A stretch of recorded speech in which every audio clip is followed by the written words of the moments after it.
Varys once again visits Ned in the dank dungeon to give him news of Sansa's plea, and Ned questions why Varys keeps coming down here. Varys explains that he fears the oncoming war from Robb's army marching south and Stannis' fleet coming from the east. He explains that if Ned just surrenders on behalf of Robb and recognizes Joffrey as king, he can be sent to Castle Black. Ned mumbles something about Stark pride. Robb and his men arrive at this big old bridge. They need to cross it to get south to King's Landing. The people who own the crossing, House Frey, are technically bannermen of the Tullys, Catelyn's original house. But the head of the house, Walder Frey, is a known asshole. Catelyn offers to go negotiate with him for their crossing, since they have history together. Up at Castle Black, the Lord Commander gives Jon a new, specially made and wolf-signatured sword named Longclaw. He said the sword was originally meant for Jorah Mormont, but he was exiled and all that. We know him. He's over with Daenerys. Also, it's kind of made of this super special, very expensive steel, but we'll get back to that, like, way later. Jon takes his new sword to the cafeteria, and all the boys are super jazzed about it. Sam is trembling, trying to keep a secret from Jon, and he succeeds for 8.5 seconds before telling him that Robb is marching south. Back at the Twins, Catelyn returns with the terms for Walder Frey allowing them to cross, and also he's going to give them his men to help in the war effort. The payment for this is that both Arya and Robb must take a Frey to marry. Robb says, fuck it, let's go. Back at the wall, Maester Aemon tells Jon that the Night's Watch is his family now and not to act brashly in light of the news that his real family are all independently in extreme danger. Jon protests, but Aemon tells his own tale, that of all of his family, even the children being slaughtered. Yeah, it turns out his name is Aemon Targaryen. That kind of makes Jon's situation look a little light by comparison.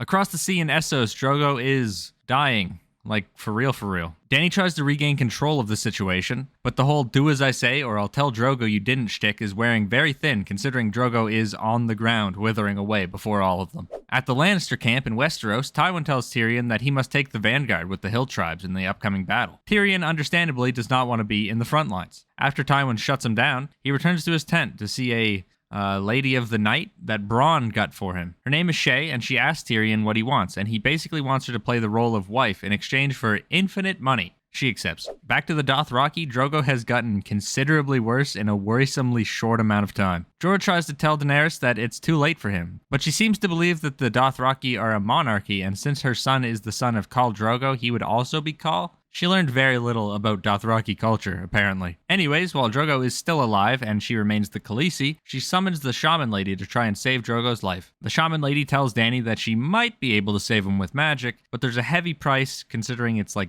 blood magic. It's like kinda evil. Dany doesn't care, so they sacrifice his horse, and then there's like actual Satan noises coming from the tent. So yeah, I guess blood magic is real. So much for low fantasy. Back to Tyrion. Him, Shae, and Bronn are playing some drinking games, which include trying to read each other's pasts, which I guess is a game. I don't know. It's one that Tyrion's really bad at. The important part of this scene is that Tyrion once saved a girl when he was young. He fell in love with her, he lost his virginity, and he married her in secret. Afterward, apparently, Tywin was furious, and Jaime revealed that his new wife was actually a whore, and Tywin had Tyrion sit down and watch as many men as could.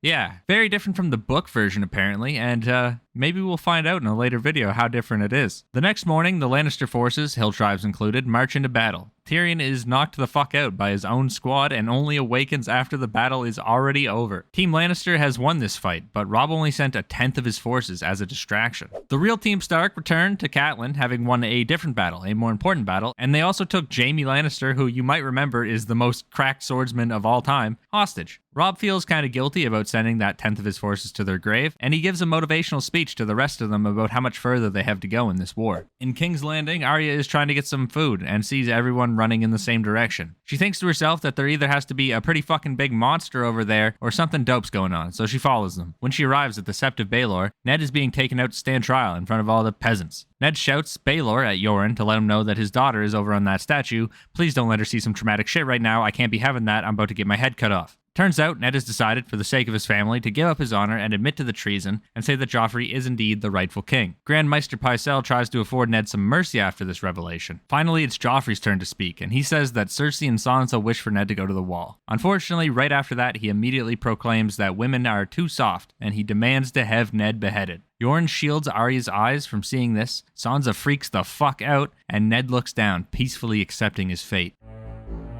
Hey everybody, just a short reminder that all of my socials, including the brand new Patreon where you can be one episode ahead on this series, are linked below. Also, I'd like to give a big thank you to the channel's first patron ever, who is Kick Asterisk. He's followed me since like forever. He's my A1 since day one, and I'm super thankful that you're still here, man. Thank you for watching, and I'll see you next week.